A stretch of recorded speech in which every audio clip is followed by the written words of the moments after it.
tous et bienvenue dans ce nouveau numéro de Katingo sur Tout TV Africa. La tension monte entre la France et l'Azerbaïdjan. Le président Ilham Aliyev s'est insurgé contre la déclaration du président français dans l'affaire de la livraison d'armes à l'Arménie dans sa guerre contre l'Azerbaïdjan.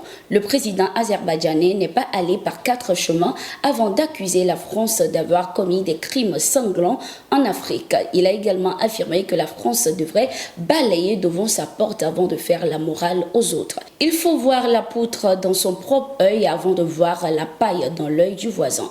1,5 million d'Algériens ont été exterminés par le régime français simplement parce qu'ils étaient algériens et musulmans. C'est un génocide, sans parler des crimes sanglants de la France en Afrique.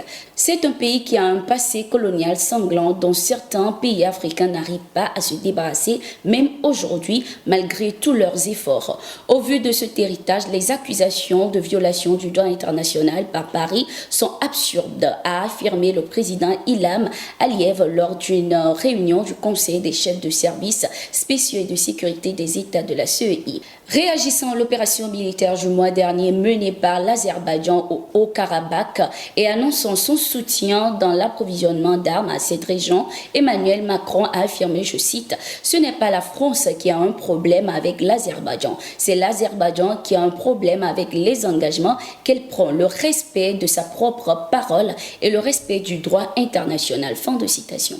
Les Nations Unies ont réagi à l'expulsion de leur coordonnatrice Louise Aubin du Niger. Dans un communiqué, le secrétaire général des Nations Unies, Antonio Guterres, a regretté la décision du CNSP. Il a indiqué que cette mesure entrave la capacité de l'organisation à remplir de manière efficace ses mandats dans le pays. Le secrétaire général a pleinement confiance dans le système des Nations Unies au Niger.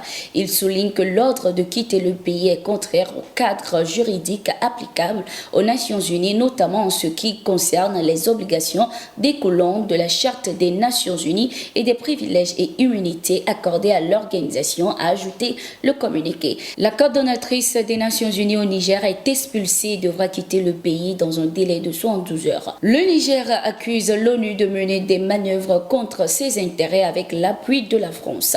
C'est une mauvaise nouvelle de plus pour la famille Bongo. Sylvia Bongo, l'épouse du président déchu, Ali Bongo, vient d'être jetée en prison. L'ex-première dame a été placée sous mandat de dépôt et conduite à la prison centrale de Libreville après une confrontation devant le juge d'instruction entre elle et Brice Lacruche Alianga, ancien directeur de cabinet d'Ali Bongo. Sylvia Bongo est inculpée notamment pour blanchiment de capitaux, de faux et usage de faux. Elle est également accusé de détournement de fonds publics.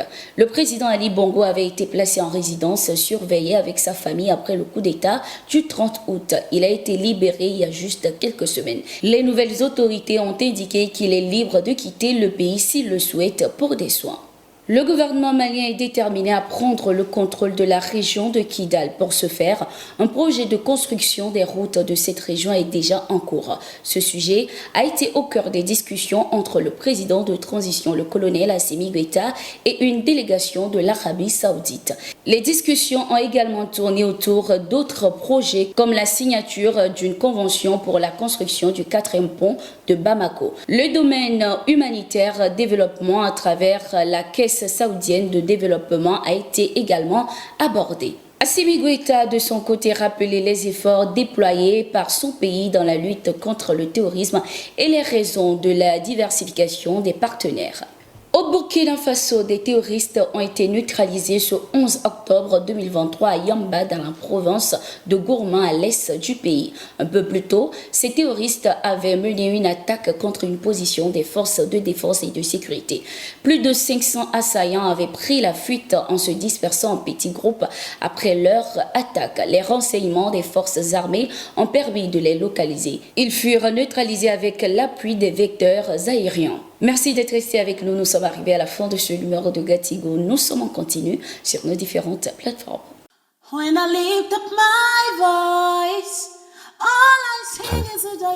Precious a une très belle voix. Tu sais ce que ma femme aime le plus chez elle? C'est sa beauté et surtout la clarté de sa peau. C'est quoi son secret, ma? Charlie. Ah mais ouais, on m'a bien. Toi aussi, est-ce que je peux lui demander ça? J'ai tout écouté dans mon casque. Voici mon secret. Peau d'ange. Donne ça à ta femme. Elle aura le même éclat que moi. Ah mais, je sens bien.